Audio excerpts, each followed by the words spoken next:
नहीं, हम कोई भी वोट देने नहीं निकलेंगे, पूरी एरिया नहीं मिलेगा तो एक भी आदमी नहीं जाएगा। और लोग कहते हैं तुम्हारे 8-10 वोट से क्या होता है, तो फर्क ही नहीं पड़ता किसी को।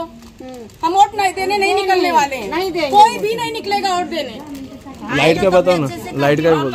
लेकिन एक भी काम नहीं किया हमारी तरफ। 2 बार बोले तो उनको शर्म बहुत लगा। अरे रुको रुको, पहले मैं बोलता हूँ, और जो बोलने का नहीं मैं करके देता हूँ, मेरी जबान है। और वोटिंग भी का टाइम खत्म होने का उनकी 2 दिन के अंदर आएगा, 2 दिन के अंदर। अरे तुम्हारे पास नहीं पैसा है, हमसे चंदा लेके जाओ भिखारियों, हम तो ये कहते हैं, हमसे चंदा लेके जाओ 2-2, 4-4 हजार रुपए, हमसे हमारे जैसे हम खुद काम कर लेंगे, हम लाइट बिल नहीं भरेंगे, घर का टैक्स नहीं भरेंगे, हम लोग खुद करके लेंगे। कैसा रखना है हम लोग पता है, हम लोग जैसे एरिया ऐसे लेंगे। काही दिवसापूर्वी गेल्या वेळेस पण 5-6 महिन्यापूर्वी असंच या महिला सगळ्या जमा झाल्या आणि एक यांनी इथं सगळ्यांना सांगितलं की बाबाला आम्हाला अशी सुविधा नाही, काय नाही। त्यावेळेस 50 लाख रुपये महानगरपालिकेचे इथं पास झालते या परिसरासाठी, आणि ते पण लोकेशन काय होतं, संभाजीनगरचा बोर्ड ते नामदेव खंडागळे किराणा स्टोर 25 लाख रुपये, आणि नामदेव खंडागळे किराणा स्टोर ते खाली बावडीपर्यंत 25 लाख रुपये। हे पैसे कुणाच्या कुठे घातले यांनी स्पष्ट सांगावा।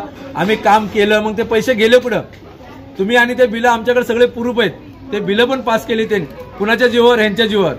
25 लाख रुपए आपके नाम पे पास किया है और वो पैसा भी खाली है।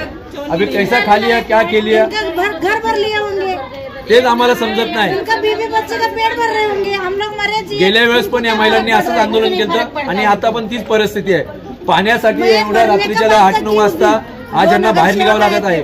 5 ते 6 दिवसात यांचा पाण्याचा प्रश्न जर नाही सुटला, ही जी इथं पाईपलाईन दिसती ह्या खड्ड्यामध्येच ह्या महिला बसतील आणि यांना भीक मागून आंदोलन करतील या महिला, हे त्यांना आम्ही स्पष्ट सांगतो। येत्या 5-6 दिवसात त्यांनी हे लवकरात लवकर पाण्याचा प्रश्न त्यांचा सॉल्व्ह करावा। पाईपलाईन घेणार आणि तुम्हाला पाणी देणार याच्या नावाखाली कशा प्रकारे खड्डा केला तुम्ही बघू शकता, पण इथनं काय पाईपलाईन घेतली नाही, काय नाही, फक्त या लोकांना येड्यात काढलंय की बाबा आम्ही तुम्हाला पाणी लवकर देऊ, आणि ते पण कुठवर, हे बघा पूर्ण खड्डा केलाय। या पूर्ण रस्त्यात त्यांनी खड्डा करून ठेवलाय, पण पाईपलाईनची काय सुविधा नाही। अरे किती निर्लज्जपणा करचाल, कुठं खाचाल पैसे, थोडा तो शरम करो।